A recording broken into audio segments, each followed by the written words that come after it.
喺呢個 video 我就會教大家點樣用呢啲 blending word cards 嘅。OK， 咁嗱，首先你要等到你個小朋友上咗大約6堂先啦。OK，so any lesson after 6堂咧，你就可以去 practice 呢啲 blending 噶啦。OK，in terms of blending 咧，我哋叫做 Fred tool， 呢個係嗰個工具個名，呢個係嗰個 phonics reading skill 個工具個名啦 ，Fred tool。OK， 咁首先印咗出嚟啦，印完出嚟咧，你就可以剪咗佢啦，咁就一張卡咁樣。OK， 嗱，咁你要 expect 咧，其實你嘅小朋友你 expect， 如果你嘅小朋友係讀緊 F1 嘅，你要 expect 你嘅小朋友係做唔到嘅，係讀唔到嘅。But that's okay，that's why 我哋先至要 practice 嘛，係咪？即係如果你嘅小朋友係已經係 blend 到讀到，咁第一佢都唔會上 F1 啦，佢就會上咗第二個 level F2、F3、F4 咁樣啦。OK， 咁 so 我哋有一個 expectation 你嘅小朋友係會做唔到嘅 ，but that's okay。我哋 just 要 practice 嗰個 blending 呢個 technique， 要 practice 去發嗰啲音。咁佢越 practice 得多，佢自然學嗰個機會個成功率就會越高㗎啦，同埋會越快咁樣啦。OK， 咁所以如果喺屋企都可以 practice， 喺 Badminton 都可以 practice， 家長同埋老師都係用翻同一個 technique of Fred tool 嘅。咁你嘅小朋友咪有 more practice，with more practice 佢個 success rate 就會越高咯。OK， 好，咁我哋開始。嗱，我會 recommend practice maybe 幾分鐘，3分鐘，我諗3分鐘都差唔多㗎啦，3分鐘2-3分鐘。OK， 同埋唔好咁多。你要令到你嘅小朋友成功嘅，你要令到你嘅小朋友贏。OK， 呢個係最重要。你要因為你嘅小朋友贏，佢就會 build up 到個信心，佢就會想 continue 去玩呢個即係呢個遊戲咁樣啦。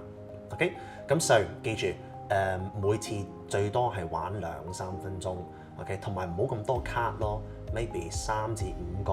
OK， 咁即係睇翻你嘅小朋友啦。如果你覺得你嘅小朋友 OK 話 handle 到喎，咁你咪可以加多啲咯。OK，but 個重點係你嘅小朋友一定要贏，你唔可以俾佢輸。如果你嘅小朋友輸咗咧 ，OK， 咁其實你就輸咗啦。OK， 咁所以要 make sure 你嘅小朋友係成功嘅，係 feel good 嘅，係 feel comfortable 嘅，有信心嘅，覺得好玩嘅。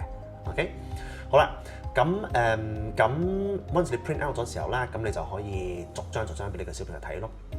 OK， 咁你 present 你嘅小朋友啦。OK， 跟住你就叫你嘅小朋友去 Fred talk， 因為呢個係個名，個工具個名啦。OK，so Fred talk， 跟住你可以揸住你嘅小朋友手指，同佢一齊做 the the dad again the the dad again the dad at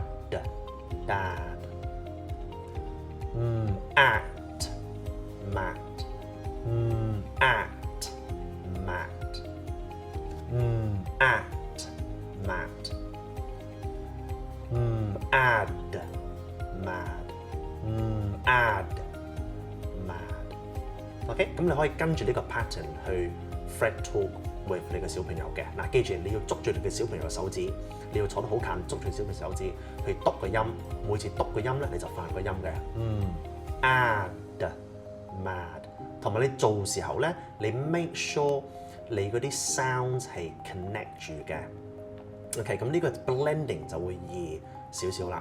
OK，so instead of add mad， 我哋會點咧？我哋就會黐住嘅add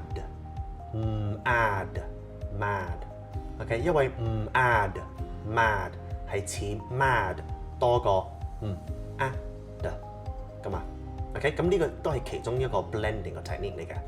OK，so again 我哋 review 下。